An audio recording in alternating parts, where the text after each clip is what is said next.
While researching for her book, For Women Only, Shaunti Feldhahn asked a group of men, "What's the one thing that you wish your wife knew?" The top answer by far that I got was the one most important thing they wish their wife knew was how much I love her. This is the Revive Our Hearts podcast with Nancy DeMoss Wolgemuth, author of Choosing Forgiveness. For February 4th, 2022, I'm Dana Gresh.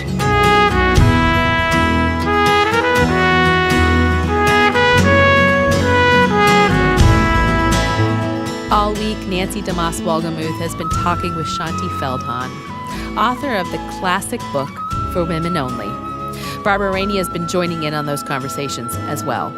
When we first aired this interview some years back on Revive Our Hearts, listeners really responded enthusiastically.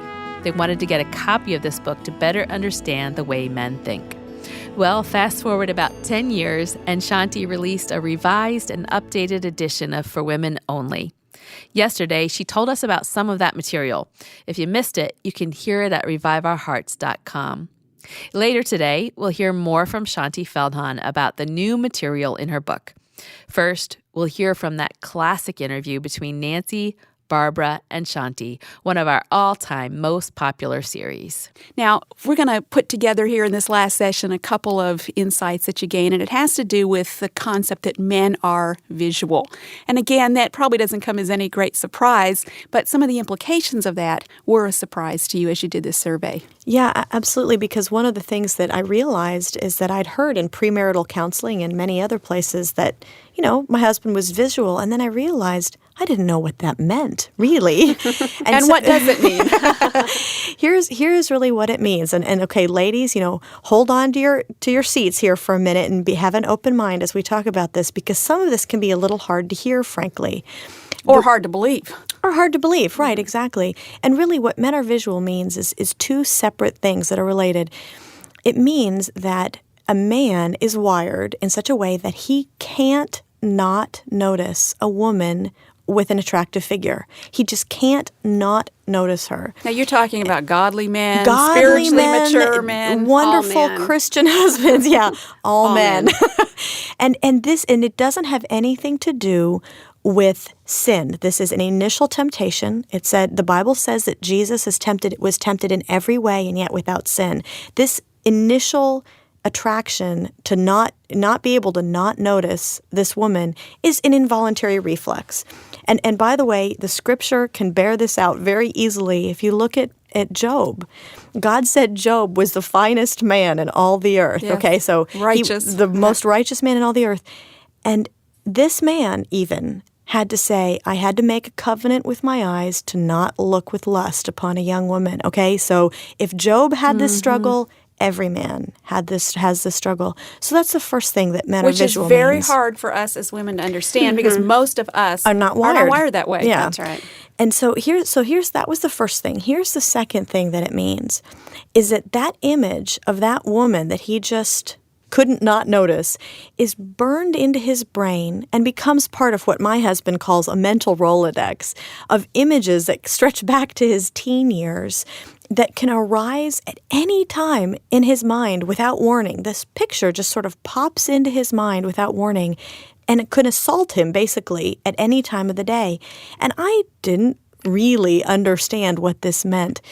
And one day, and I'll explain this in the same way that I found out about it, which was we were driving in the car one day, and Jeff said, I bet you do understand what this means, and maybe we're just using different words to describe it. So, okay, let me give you this illustration. You remember this movie we went to last week with Tom Cruise? Yeah. Okay, you think he's an attractive man, right? Yeah. Okay, so how many times the next day does this image of Tom Cruise with his shirt off just sort of rise up in your head? And I said, let me guess. Never. Never. Zero.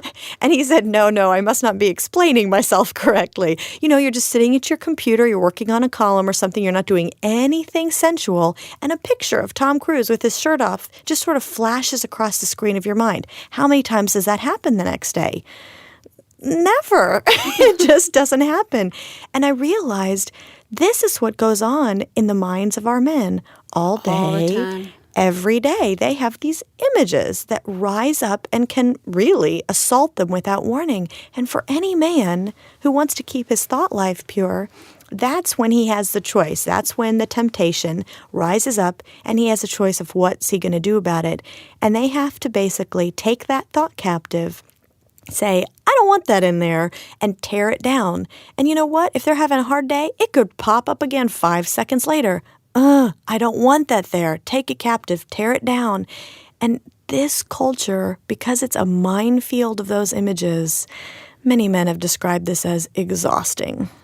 And so a wife needs to appreciate and honor the fact that her husband is making the effort and has the commitment to make those right choices when he does. And she needs to thank him for being pure and for wanting to be faithful and for talking about this with her. I mean, it's one of the things that I value most in my relationship with my husband is that he feels like he can confide in me when he is faced with temptation or when he's struggling in some area. He'll talk to me about it. And I feel so honored that he feels safe with me and that we can talk about it. And I can say, thank you for wanting to do what's right. Thank you for doing what's right. Thank you for not dwelling on those things, for not lingering on a channel on the TV when you're changing channels and all of that kind of thing. And I'm so grateful. And I make sure he knows that I'm grateful for that commitment that he has. But your husband's not going to feel free or safe to let you know he struggles if he knows that when he shares that struggle, you're going to freak out. That's right, he won't. And if when he shares that, not only will you freak out, but if he shares a need to be with you intimately, physically, sexually, you're not interested, you don't respond, you don't welcome him, he's thinking, why should I talk to her about it? She doesn't get it. And the truth is, many women don't get it. Now, the fact that men are wired this way, that they are so visual, says something also about the importance to those men of their own wife's physical appearance. Mm-hmm. You know, this was actually a very important light bulb to me that went on, especially because I had just had 2 kids. I was 20 pounds overweight, and I just didn't think that it affected anybody but me. You know, really, honestly, that's the way I felt about it. And instead, a man shared, he said, you know what, this is such a blind spot for so many women. They don't realize the importance of this. And the good thing that I learned that was such an encouragement, because it's very hard to hear this, is that for men, it's not about being a size 3. And of course, for me, I say, good thing. It's not going to happen. But it's not about being tiny. It's about our men simply seeing us being willing to make the effort to take care of ourselves for them and to have just really taking the time to put ourselves together well. And what a blessing it is to know that that's important. Because, you know, frankly, I think we say it's what's on the inside that matters. We've come to this idea that what's on the outside doesn't matter. Yeah. And instead, we just need to deal with reality on this and recognize to our husband that it does. And thankfully, again, recognizing that it's about them seeing us being willing to make the effort. And let me illustrate that with an email that we received. Most of the emails we received were from women, but this one came from a man who said exactly this. He said, when my wife and I dated, it was so wonderful. We loved spending time with each other. She took care of herself. She took care of our home. She took care of me after we got married. And then he described some work-related issues that came up, some financial issues. She had a baby. And in a process of marriage, years in their marriage, some things changed in her heart. And he said she became a very unhappy camper. And all this time, he says she also has the extra weight from the baby. She's growing heavier.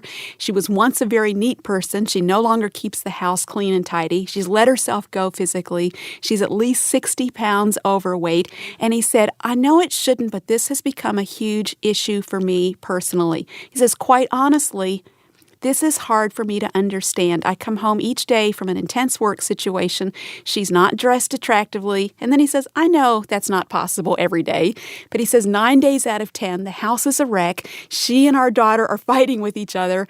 Welcome home, honey. I just want to go back to work.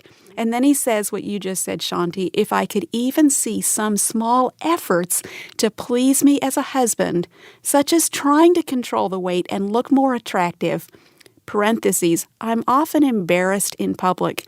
I'm not saying this is a right attitude. I'm just being honest. He said if I could just see some efforts, I would at least see some light at the end of the tunnel. And he's really saying that when a wife doesn't take care of herself, that the man feels unvalued and rejected. And, the other thing that I hear from him is the same thing that I've heard from so many men, that same sentiment, and the sentiment that she doesn't understand how hard it is for me in this culture to go through my day, all day, every day, making an effort to keep my eyes off of other women. Mm-hmm. She expects me, and I want to make that effort to try to keep my thought life pure for her, and to recognize that it's that same kind of willingness to make an effort on her part to do something that will help me in that process.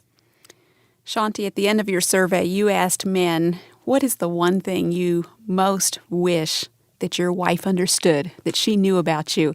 And you were really surprised at the answer that stood out from all those responses. I was just blown away. I gave men a blank space to answer that question of what's the one most important thing you wish your wife knew, but feel you can't explain to her or tell her. I gave them a blank space, and I thought really they'd probably use it to vent. Really, that's what I expected.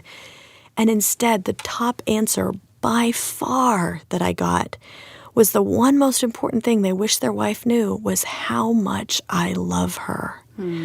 That blew me away because I realized that most of the men in our lives are good guys who love us, adore us, cherish us, and feel absolutely handicapped at really getting that across. And I did a talk recently where a man came up to me afterwards after I'd shared this and said, it's not even so much that I feel like I can't tell her this, it's that I can't tell her this in a way that she'll really believe me and get the depth of how I feel about her.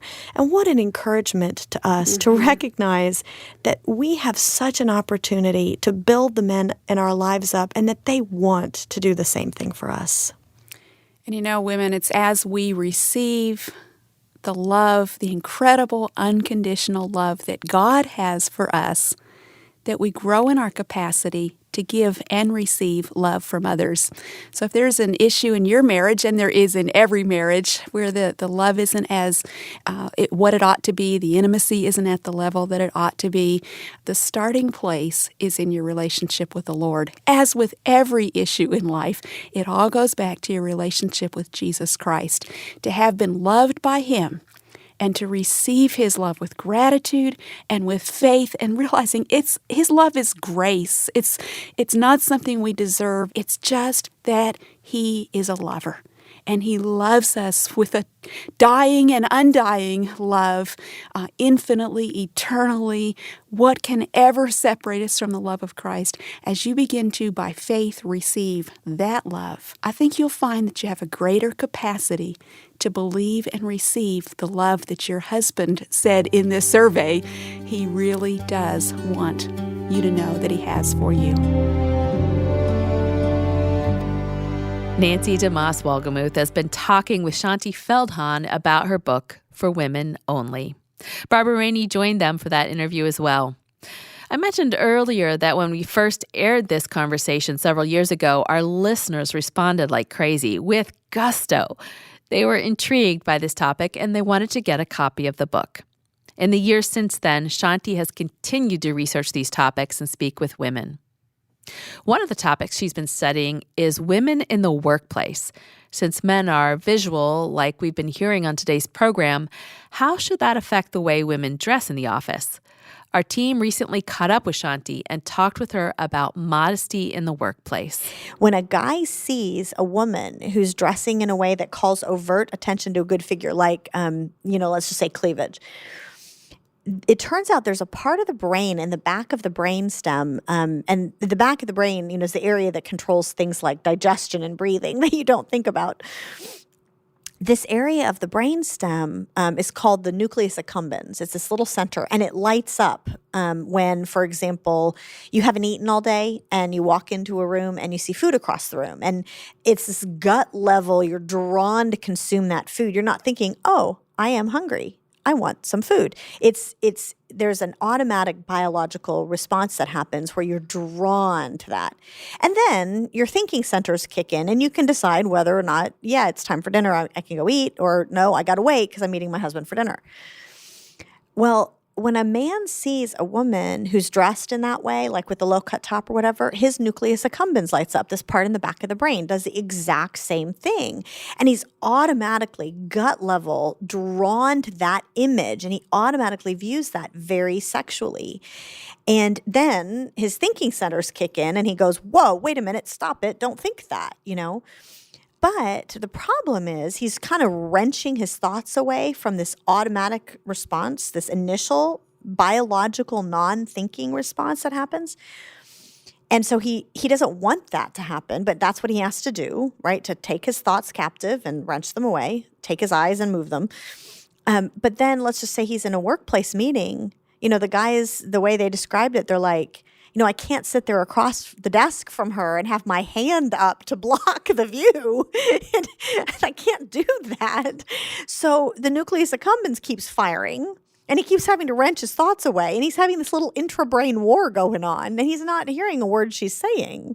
We actually found that when we did this little experiment, that the men in this 90-second video, if they saw the version of this little video of presenting like 4 customer service suggestions, that if they saw the version of the video where the woman had cleavage, the percentage of men who remembered her 4 points dropped by 25%. And that's just with a 90-second video. And the men who remembered the points said it was because they could look down and take notes. And it's interesting. We women, we don't have that same response, so we don't get it. If we see an attractive man, the nucleus accumbens doesn't light up. We think it's a thinking-oriented response from the beginning. We think, oh, he's an attractive man. We don't have this little intrabrain war. We do not know what that feels like. And so that's really what I tell a lot of women in my corporate events. I do a lot of corporate events now. This is one subject we often cover, is just realize, he's not hearing what you're saying. It's not just that he won't respect you as much, which is an issue. It's not just that you're having this temptation to fantasize, which he doesn't want, and you're causing a man to stumble, which is all true. Just from a self-interest perspective also, he's not hearing you. Shaunti Feldhahn surveyed women in the workplace, trying to figure out why some of them choose immodest clothing. Was it because they thought this kind of clothing would help them get attention, look more powerful, or get ahead in their work?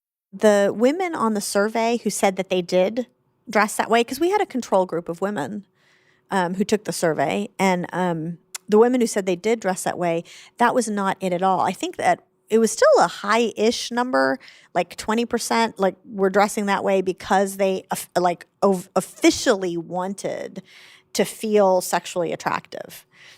But most women were horrified upon learning what was going on in the man's brain. I mean, this is one of the reasons I do so much now with youth as well, to explain to the teenage girls this, that it's not, because the girls think it's none of his business what I'm wearing. He shouldn't be looking, And the way we describe it to them is it's equivalent visually, because he's so visually wired and because of this brain wiring that I just described.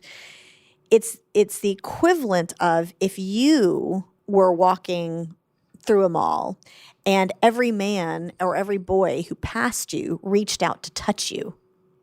Touch, touch, touch, touch, touch. And the girls are like, ew, but you're being stimulated over and over and over and over and over again. You don't want to be. That's what it's like for a guy in this culture.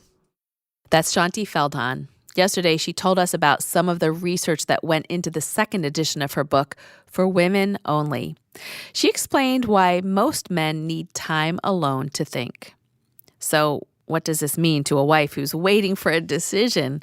Well, here's what research shows. They have actually found that because the male brain, when I say they, I mean neuroscientists, brain scientists, have found that because of the way the brain structure in a guy is wired to do one thing deeply, deeply, deeply at a time, as opposed to a woman's brain structure, which is wired to do a surface kind of zip processing of a bunch of things and then go a little bit deeper of a bunch of things and a little bit deeper and a little bit deeper, but it's going kind of in circles downwards, whereas a guy is doing one thing at a time.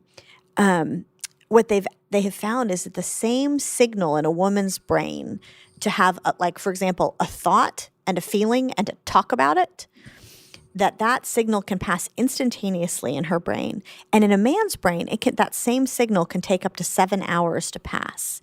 And it's because he's doing this deep, deep, deep chess match processing. And so if you say, what are you thinking? And he says, I don't know what I'm thinking right now. And of course, I would always say, how can you not know what you're thinking?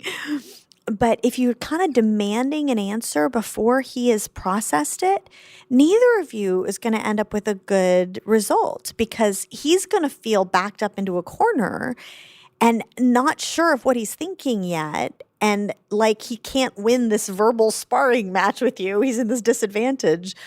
And you're going to get something that he hasn't thought through. You might get an answer, but it won't be one that you're happy with or that he's happy with. And so a lot of women, I think, at night, we might get into an argument and want an answer right away. And we'll have such a better response if we will just, okay, and give him till the next morning to process. You'll get a much better response over breakfast than you will right in the heat of it. That's Shaunti Feldhahn. Her book is titled For Women Only. You can find a link to more information about it embedded in the transcript of this program. We'd also like to send you the 30-Day Husband Encouragement Challenge. The booklet describes a challenge you've been hearing about all this week on Revive Our Hearts. It's simply this: for 30 days, don't say anything negative about your husband. And for 30 days, say one positive thing about him each day. A listener named Allison took this challenge. My husband, he originally went to school and to college to be a pastor. Right now, he's working in a warehouse, and it doesn't have a lot of prestige or, it's a warehouse job, and he makes money to support the family, and he does a good job, but it's not something you want to brag about or, ooh, look what job I have. And it really changed my perspective to be able to encourage him that God is using it even in his time now to prepare him for what God has down the road for him. And so it made me focus on looking for skills or talents that he was using in his job now that you could see that the Lord was cultivating for the future.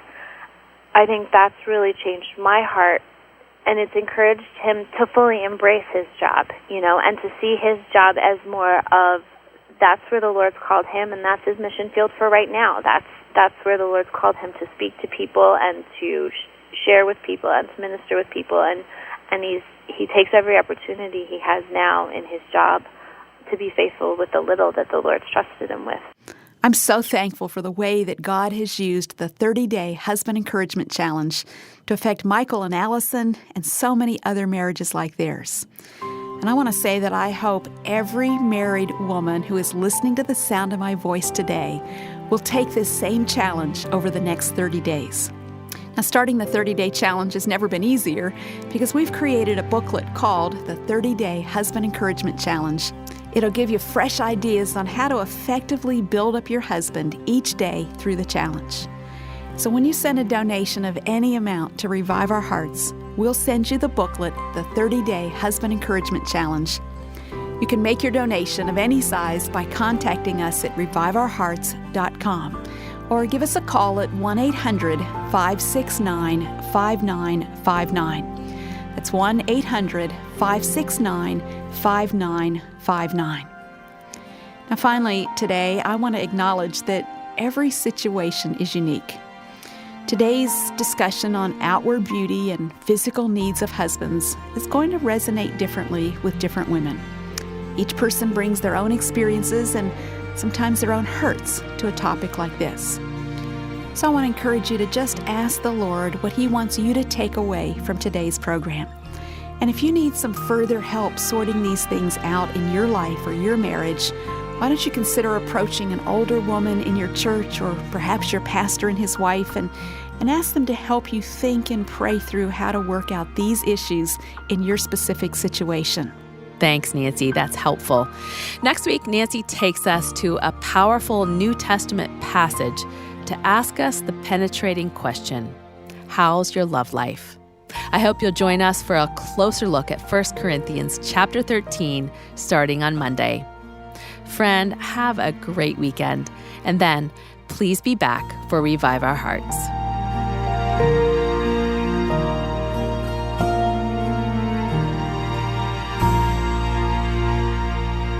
Revive Our Hearts with Nancy DeMoss Wolgemuth wants you to enjoy greater freedom, fullness, and fruitfulness in Christ.